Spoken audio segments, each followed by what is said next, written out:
आजसू कहीं न कहीं नाराज है गांडे में जिस तरह से बीजेपी ने प्रत्याशी की घोषणा कर दी है। आजसू का कहना है कि इससे पहले जो उनके प्रत्याशी थे उन्होंने अच्छा वोट लाया था, वोट प्रतिशत अच्छा था और लगातार वो क्षेत्र की तैयारी में लगे हुए थे, क्षेत्र में सक्रिय थे।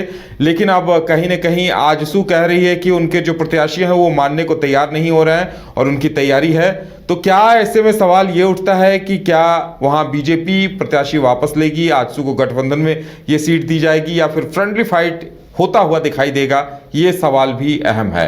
हमारे साथ मदन जुड़े हुए हैं। मदन, आखिर जिस दिन सुदेश महतो ये बात कह रहे थे कि हम वहां का सर्वे करा रहे हैं, उसी दिन बीजेपी प्रत्याशी के नाम की घोषणा कर देती है और अब आजसू इस पे एक बार फिर ये कह रही है कि नहीं, हमारे जो प्रत्याशी हैं वो चुनावी तैयारी कर रहे हैं पिछले 5 साल से, तो ऐसे में उनका वापस होना मुश्किल है। तो क्या लग रहा है, क्या बातचीत होगी आगे?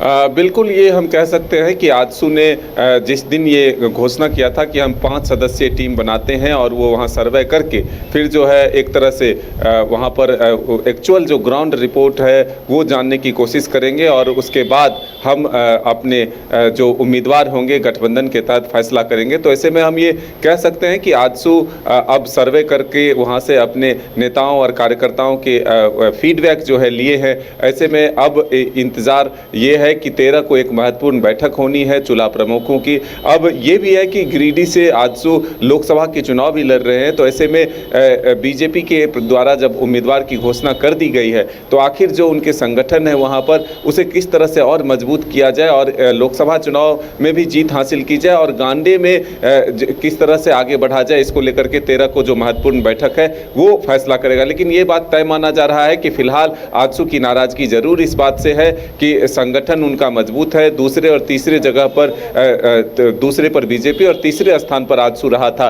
तो ऐसे में जब उनका संगठन मजबूत है और नेता जो है वहां पर तैयार हैं चुनाव लड़ने को लेकर के, तो क्या आजसू अपने कदम पीछे करते हैं या फिर बीजेपी को पीछे करना पड़ेगा, ये आने वाला वक्त बताएगा। लेकिन जो उम्मीदवार हैं वो निर्दलीय लड़ने को भी तैयार हैं। तो ऐसे में एक तरह से कड़ा मुकाबला वहां हो सकता है। ऐसे में क्या स्थिति बनती है, क्या परिस्थितियां वहां उत्पन्न होती है, ये तो आने वाला वक्त बताएगा। लेकिन फिलहाल ये तय माना जा रहा है कि आजसू ने जब ये कहा था कि हम अभी पहले सर्वे कराते हैं, जिनकी स्थिति ज़्यादा मजबूत होगी वो अपना प्रत्याशी देगा, गठबंधन के तहत ही चुनाव लड़ेंगे। तो फिर ऐसे में बीजेपी ने जल्दबाजी क्यों की है, ये एक बड़ा सवाल है। क्या आजसू को एक तरह से अपने पक्ष में बिना लिए हुए उम्मीदवार के नाम की घोषणा कर दी गई, ये तमाम सवाल जो है अब जरूर सामने आ रहे हैं। चलिए मदन, देखने वाली बात ये होगी कि आगे क्या होता है। फिलहाल हमारे साथ जुड़ने के लिए और तमाम जानकारी देने के लिए आपका बहुत बहुत धन्यवाद। तो कहीं न कहीं आजसू और बीजेपी के बीच एक बार फिर मामला फंसता हुआ नजर आ रहा है। आजसू नाराज बताई जा रही है, अब बीजेपी क्या करती है ये देखने वाली बात होगी।